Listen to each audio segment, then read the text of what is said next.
আমার মনে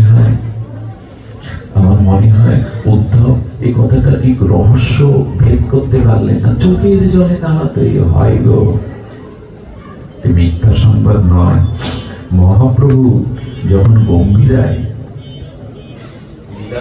মহাপ্রভু যখন গম্ভীরায়, মহাপ্রভু যেখানে মাধুর বিরহে কাঁদতেন না, মাধুর বিরহে শেষ দাদার বছর কাঁদতেন, মহাপ্রভুর চোখের জলে না ওভাবে একটা নালা খাল তৈরি হয়ে গেছিল লীলাচলে গম্ভীরায়।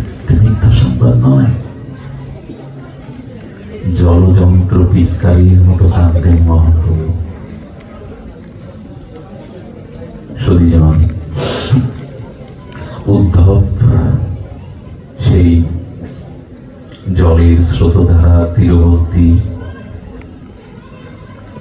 যেতে যেতে যেখানে উৎস সেই নন্দ মন্দিরে উপস্থিত হলেন।